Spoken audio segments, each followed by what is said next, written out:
Welcome to Adding Dollars. In this video, I'll be going over how much you could have made if you used the wheel strategy on Apple stock. I'll be testing this over a 1-year period and showing you the backtest results. Before I jump into it, if you're new to the wheel strategy or covered calls and cash secured puts, then make sure to pause the video and check out the videos in the description. Now let's go ahead and jump into it. I'll quickly start by describing the wheel strategy, and then we can look at the specific wheel strategy that I'll be running in my backtest. So the way the wheel strategy starts is you start by selling a cash secured put, and then if you get assigned on that position, which basically means the stock ends up closing below the strike price of your put at expiration, you end up having to buy 100 shares of the stock for each option contract that you're selling. So in this example, let's pretend we're selling one put option contract. If we got assigned, we would be obligated to buy 100 shares of the stock at the strike price of the put. So if we get assigned, we now own 100 shares of the stock, and then we would start selling covered calls. So we would sell a call option at a price higher than the shares that we own. And what could happen in this scenario is if the stock price ends up closing higher than the call option that we're selling at expiration, then you end up getting assigned and have to sell your 100 shares of the stock. And then as you can see here, the process would just loop back and start over again. The alternative path is when you sell this cash secured put, the stock price might not come down below the strike price of the put option that you're selling, in which case you're not assigned, which means your cash secured put expires. You just get to keep the premium from selling the put option and then repeat the process.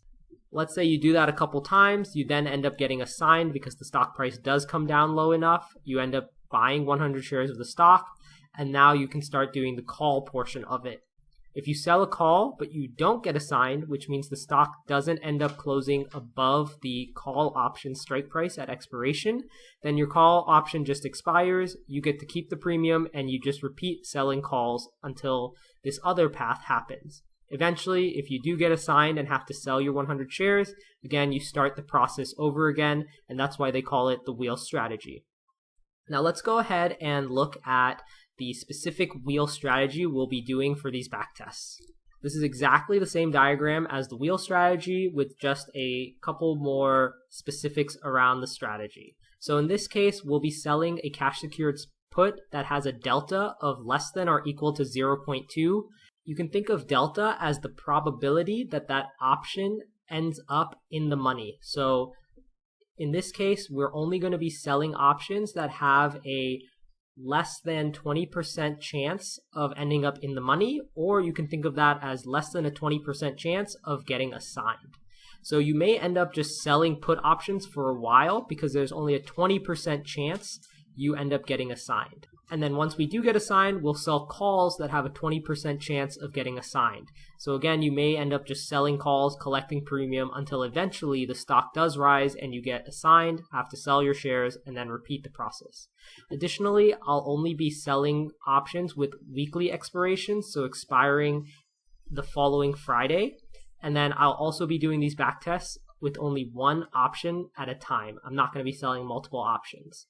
If you're interested in seeing backtests with different delta values, different expirations, or a different number of contracts, feel free to leave those down in the comments and I can share the results. Now that we know the strategy we're backtesting, here are the results. I've written some code using the QuantConnect platform to backtest the strategy, and this screen shows the results. This is a backtest starting from October 31st, 2022 up to October 31st, 2023.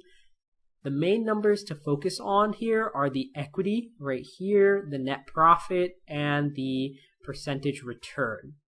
The equity is how much we would have if we closed everything out today. So if we had any open positions at the end of the time period, what happened if we just went ahead and closed those out?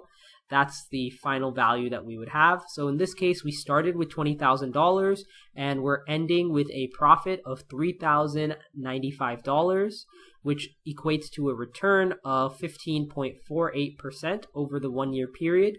The net profit is slightly different. because it is the actual amount of profit we made over the period, not including any open positions we had and closed out at the end of the period. So for this test, I'll mainly be looking at the equity as well as the return. So in this case, the 15.48% return. One other interesting thing to look at here in the results is the max drawdown. So the maximum drawdown in equity that we saw during this 1 year period of running the wheel strategy would have been about 8.8% or almost 9%. And if you're interested in the loss rate, that would have been 17% of trades would have been losers, and then the win rate would have been 83%. As always, I like to compare these numbers to the buy and hold strategy. So here we can see how much you would have made if you would have bought Apple stock at the beginning of this time period and held it for 1 year. So according to this chart, you would be up about 11.05%, which is less than the wheel strategy, which had about a 15% return. Also, the biggest drawdown during this 1 year period happens to be about 17%, whereas with the wheel strategy, the biggest drawdown was about 9%. Again, I like to also compare this against the S&P 500.